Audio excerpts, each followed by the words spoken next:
Hello. Hello. Today we are solving Jan 2022 paper question number 2 part H. Evaluate whether Fortnum Productions use of single straight line method as a single method of depreciation for all non-current assets is appropriate. So what are the points to be considered when you are using a single straight line method of depreciation? When you are using a single method of depreciation, you are going to comply with the consistency concept. Okay, then apart from that, what is the advantage of straight line method of depreciation? It is easy, simple to calculate because it applies the same rate of depreciation each year. So we assume that it will have even impact of profit. But the total cost also will be seem to be lower, okay, in the initial years. So your profits are going to be higher because of this, okay, in the initial years.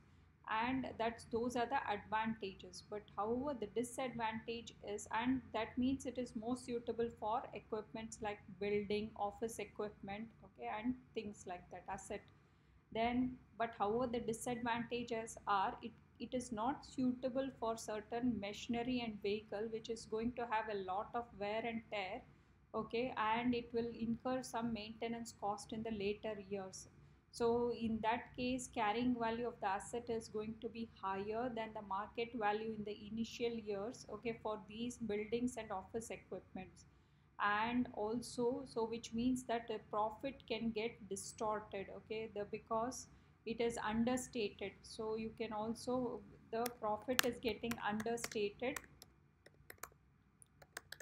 the profit understated whenever the you are saying the market, whenever there is, it might not be accurate, as the depreciation chart on the year may get understated, okay, if so in the initial years. So let's see what is the answer. These are the pointers to be considered. So the positive points in favor of single depreciation method are the use of non-current assets to the business. It will be the same each year. Therefore, it seems appropriate to charge the same equal depreciation. So profits are impacted by the same amount of depreciation from one year to the other. Using the straight line method, maintenance costs are typically low when the asset is going to be new. So but it will increase as the asset is going to wear out and requires and has repairs cost. Okay, this is in the later part of the year, so you can also state it as a disadvantage. In the later part of the year, your total cost is going to go high up, okay, so it is going to increase. But in the earlier years, the combined cost of depreciation and the maintenance cost, it will be lower, okay, and it becomes higher in the later years. So it is suitable for buildings and office equipment.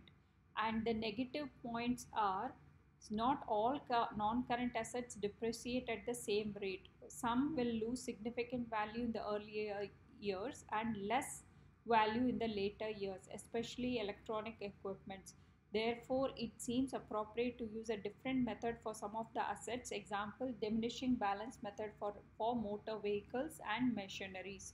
The market value of the non-current assets in the statement of financial position of the Fortnum production, it may be significantly higher than the actual market value. So the market value will go high, will seem to be higher, and the profit will not be accurate as the depreciation chart on a year may be understated, okay, it will show it as less, okay, depreciation, and it is not suitable for machinery and vehicle. So in conclusion, okay, uh, the use of straight line method as a single method of depreciation is appropriate as of now for the